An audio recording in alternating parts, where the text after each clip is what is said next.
Now, what I'd like to talk about is what I call the 10 most dangerous things people say about stocks. Here's a good one. If it's gone down this much already, it can't go any lower. I remember when Polaroid went from 140 to about 107, and people said, if you ever get Polaroid under 100, you've got to buy it. You just back up the truck, buy the stock. Stock you get to 110, then rally, fall 103, you go 112, go 105. They said, gets under 100, buy Polaroid. Polaroid broke 100, people started buying it, and within 9 months, the stock was 18. I saw the same thing with Avon Products.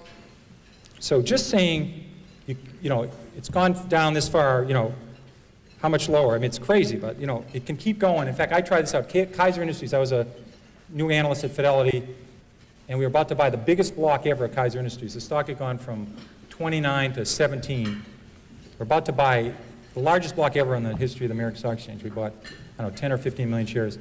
At 15 3/4, I said, my God, the stock's gone from 29 to 17. How much lower can it go? So we bought this enormous block at 15 3/4. So I called my mother, and I said, Mom, I guess stock at Kaiser Industries, it's 10. So about 3 months later, I said, you ought to buy this. It's gone from 29 to 10. How much lower can it go? Well, it went to 9, it went to 8, it went to 7, it went to 6, it went to 5, it went to 4. Now, fortunately for me, this happened very rapidly, or I'd be working at the Stop and Shop bagging behind the lines instead of Fidelity. So fortunately, this was compressed in only about 6 months. So I had to go to the fund manager and say, I was a little bit early on this at 15 3/4, but we call this premature in the business. I had a correction, which, is a euphemism for losing a lot of money rapidly. So I said, let's check this again. The stock's 4. They own 45% of Kaiser Aluminum. They own 59% of Kaiser Steel. They own 38% of Kaiser Cement. They own all of Kaiser Electronics, all of Kaiser Broadcasting, which had 7 TV sets. They own Jeep. They had Kaiser Fiberglass. I said about Kaiser Sand and Gravel. They had a bunch of other Kaisers, and they had no debt.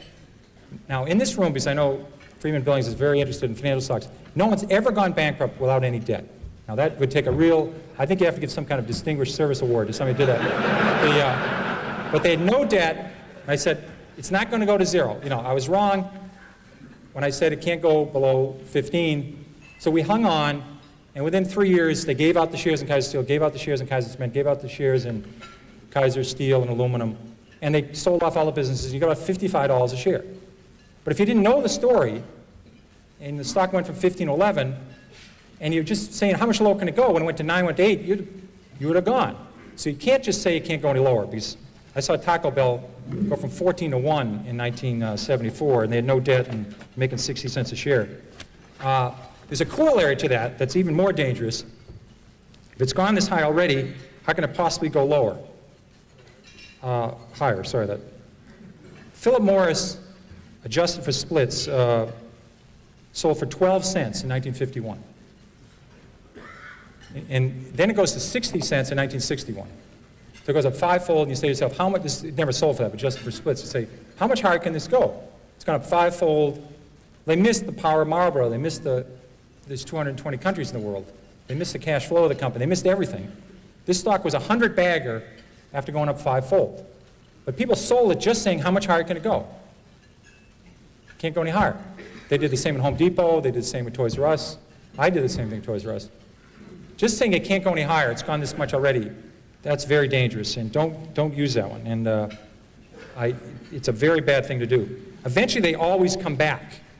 Here's another one that sucks. That's a technical stock market term we just use only in the stock market. The RCA just about got back to its 1929 price, was backed out by GE. Manville never came back. International Harvester, even with its name changed and adjusted for splits, hasn't got all the way back yet. Western Union. Double knits, remember those wonderful things? Floppy disks. They don't have to come back. But they say eventually they always come back. Not true. Here's a great one. It's $3. How much can I lose? This is a great one. Because yeah, get out. I don't have a computer and I can't do high-level math, but just do this one. So let's say your neighbor buys $10,000 of a stock at 50, and the stock's now 3, and you put $25,000 in at 3. If it goes to 0, who loses the most? A lot of people cannot answer this question. I mean, if you put $1 billion in at 3, you can lose $1 billion. I mean, they blow taps on lots of companies every year. You know, you just have, they can go to zero. Here's a good one that helped me a lot. It's always darkest before the dawn. This business is terrible. It's awful. You ought to buy the group. This is not a good way of making money. Here's one you're probably talking about before lunch, freight car deliveries. In 1979, there was 96,000 freight cars delivered in the United States. 2 years later, it fell to 45,000, the lowest in 23 years. So it goes from 96,000 to 45,000. People say business is awful, it's horrible, pathetic. Then it falls to 25,000. They say, just load up. There's about 15 opportunities to lose money. There's about 15 suppliers of freight cars, 15 manufacturers. Business was awful. Well, last year we shipped 7,000 freight cars in the United States. The business just continued to be miserable. And I'll give you one that's there's even greater opportunity to lose money on. The energy services industry. This, we all had a great opportunity to get our heads handed to us. In 1982, there was 11,000 of those oil rigs drilling those holes all over Oklahoma and Texas and Colorado. We used to have the rig count every week. And the rig count fell from 11,000 in 82 to 6,000 in 83. Then it fell a little bit lower in 84. And there's hundreds and hundreds of companies here. Companies that made the muds and did the downhole stuff, the fracturing companies, the well companies, all the measurement companies, the Schlumbergers, the bid companies. Lots of opportunities to lose money here. There's an equal opportunity here for serious losses. And the people said, listen, the business is terrible, let's buy these groups. Well, the rig count was only 1,000 3 years ago. So it went from 11,000 to 6,000 to 5,000, then 8 years later it was under 1,000. The industry really started to turn about 2 years ago. So just saying the business can't get worse. I was lucky enough, in addition to having the metals industry when we started Fidelity, I had the textile industry, which is a great group to follow, because you follow companies like J.P. Stevens, was founded in the 18th century, and West Point Pepperell was founded in the 18th century. Burlington Industries was one of the new companies that was founded in 1904. These people have been through recessions, depressions, world wars. They've seen it all. There's a great expression in the textile industry. It's always darkest before pitch black. Now that's a good one to remember, because when business is terrible, it can get considerably terrible. It can get terrible to the power of 6. And I love those numbers on freight car deliveries. You ever watch, I love the show Jeopardy. You ever watch Jeopardy and people come out? They will know those numbers. Remember, they'll know the numbers. And they'll know, you know, what country Box took his first vacation in, and they'll know Phil Rizzuto's batting average and what his wife's first name was, and they'll know the stock symbols of Xerox before it was Haloid, or, you know, they know everything. And you watch the show, and you feel like an absolute idiot watching the show, because they answer all these questions. But they're really smart. I've owned this stock before, King World. Right after it, they show Wheel of Fortune. And what happens is they'll have this word up there, and it'll be TH, and there's a T, and it says, I buy a vowel here, I buy a U, you know, buy an I, and you know, Vanna spins the wheel, and they buy the A, and, you know, you're redeemed by watching the Wheel of Fortune after feeling like an absolute jerk on the Jeopardy game, and it's really smart. When I rebound to 10, I'll sell. Here's a great rule. Somebody buys a stock at 10, and it falls to 6. They say, if it gets back to 10, I'll sell. Now, I think the math, 4 and 6, I can handle this level of math. I think that's about a 66% return. You ought to buy it. If you think it's going back to 10, you ought to buy the hell out of the damn thing. But they think if it gets back to 10, I'll sell. Now, what you ought to do is never put down a round number, because I think for the next 26 years, this stock will go between 5 and 9 1/4. It'll never get to 10. So maybe put 9 1/8 or 8 3/4. But just saying the stock, if it gets back what I paid for it, this is a very important rule. This is one of the key rules. The stock doesn't know you own it. Remember that. You could be a miserable person. You could have, you know, never helped anybody, never done anything right, had 67 spouses, never done anything right. If you owned Coca-Cola the last 50 years, it's gone up 300-fold.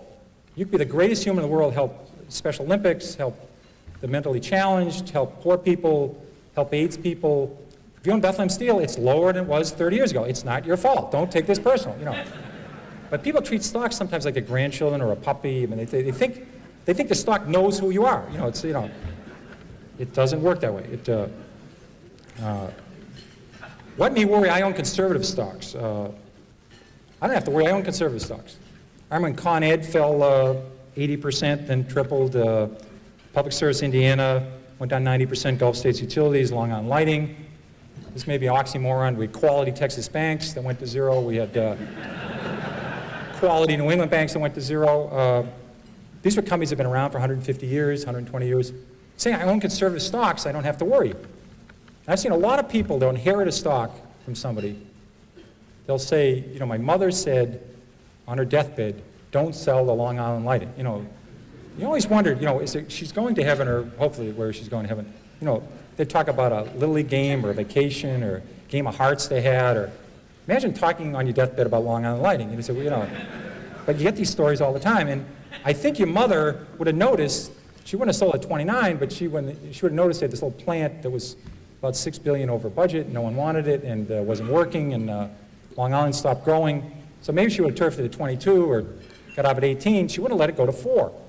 You know, so just because you inherit some stock and it's so-called conservative, like Eastman Kodak fell 75%, IBM fell 75%, don't tell anybody you own a conservative stock. Companies are very dynamic. I don't buy that argument. Here's a very dangerous one. Look at all the money I've lost. I didn't buy it. People do this all the time. They say, I didn't own Blockbuster, I didn't own Home Depot, I didn't own Toys R Us. Eric, it was very nice to say some nice things about when I came up here, and Manny has been nice to me. I literally, one of my books listed on 2 pages, in the 13 years I ran Magellan, I listed, I think about 200 stocks, A through L, on the New York Stock Exchange. They went up tenfold or more that I didn't own while I ran Magellan. I had owned lots of stocks. I listed 200 stocks A through L. I stopped at the letter L, and I didn't own any of these shares. They went up tenfold or more, and I was able to do okay with Magellan. And people worry all the time about missing Microsoft, missing Western Digital, missing United Airlines. They spend all their time worrying about stocks they miss. You cannot lose money in a stock you don't own. That's a very important, the only way to lose money is buy a stock, have it go down, and sell it. That's the only way. And I swear that people, their spouse has to cut out the newspaper in the morning, cut out the C's, and the person will look at the M's, oh my God, Microsoft's up 3, you know, I was going to buy 1,000 shares of Microsoft, I lost 3,000 of Microsoft last night while I was sleeping, you know. I was going to buy 7,000 shares of National Semiconductor at 10, it's now 17, I just lost $49,000 on National Semiconductor. They do this all the time. They have to cut holes. Thank God Blockbuster finally went away, because that was early in the alphabet. People would always be looking how much they lost on Blockbuster. I missed that one. I'll catch the next one. That usually does not work. Toys R Us, there was a lot of copycats of Toys R Us. There was Child World, there was Lionel, there was copycats of Home Depot. Buying the next of something usually doesn't work. It's very bad. It's like buying on dips. I think it's always better to buy from dips. I always thought it was a better rule than buy on dips. You may have to explain this to some other people. This is another technical term you may have to explain after hours what a dip is. I usually refer to it as plurals, dips. I never heard dip. You know, he's a dip, she's a dip. Usually only the plural tense for it. And it's a gender non-specific. It's usually plural. Dip is never used. Stock has gone up, I must be right. Stock has gone down, I must be wrong. I'm convinced that people do this all the time. They buy a stock at 10, they buy a little bit of it, it goes to 13, they now say they don't know anything more about it than they knew when they bought at 10. They have no idea what this company does, but it's gone to 13. Now they take a second mortgage in their house and buy it at 13. The best thing that can happen for us is the stock go directly from 10 to 4 for these folks. You know. It's going to go to 4 eventually, but it goes to 13 in the middle. They're convinced now, they bought 100 shares at 10, now they buy 20,000 at 13. And all the fact is the stock went from 10 to 13 is it went up. The average movement of a stock on the New York Stock Exchange this century, between its high and its low, has been 50%. The average stock in the New York Stock Exchange. That means the stock started the year 20, sometime during the year sold 16, sometime during the year sold at 24, might have finished the year 21, might have finished the year 19. The average range of a stock on the New York Stock Exchange is 50% in 12 months, between its high and its low. So stocks go up and down a lot within a year. And say this stock is going up means you're right, doesn't mean a damn thing. So don't buy often on that one. That is not a good one. Avoid long shots. These are the companies that, we have this very technical term for this called whisper stocks. Everybody familiar with whisper stocks? They're great. Somebody call you up and they'll say, hi Pierre, how's Carolyn's, how's Beth doing, how's Annie, how's Mary, have you played any golf? And then they'll say, I want to talk to you about international blivet. And the next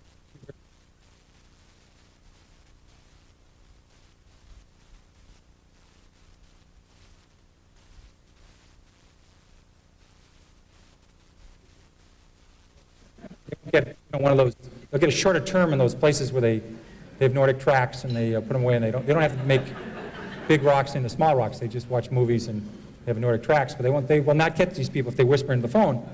And these are always these long shots. You know, these are the stocks that are going to grow hair and make your kid have better spelling and your breath's going to improve and you won't have to iron your pants. I mean, it's one of those stocks and they always do everything for you. But they're missing, they don't have any sales yet. You know, that's the missing element to the story. The story is sensational. There's no profits here, no sales yet, but my God, if this works, it's going to be the next Xerox, you know, and it's going to help Burr and space and everything. You know, it's a very, very good deal. Now, this is not a long shot. This is a no shot. You have to separate these out. I've tried 30 of these. I have never broken even on a long shot. Never. I've made 25, 30 times my money on some stocks. I never thought about Sallie Mae or MBIA or Fannie Mae or some of the banks or Stop and Shop. I'd make 20 times the money, 30 times the money. I had no idea. I thought the stocks were going north. I had no idea. You look back 10 years later, you say, my God, I made a lot of money in this thing. The ones I went into thinking I could make 4 times my money, I've never broken even. So don't do the long shot, guys. They don't work. They simply don't work. And again, if a stock's 3 and it has huge potential, write down the story, take the stock symbol. If it's going to 300, it's okay to buy it at 15. Check in later. Check a year later. See if it's still listed. See if it still get a quote on it. See if they still have any earnings yet. But if it's going, write the story down. Some of these work. I haven't heard yet, but maybe they will work. But it's worth tuning in 6 months later.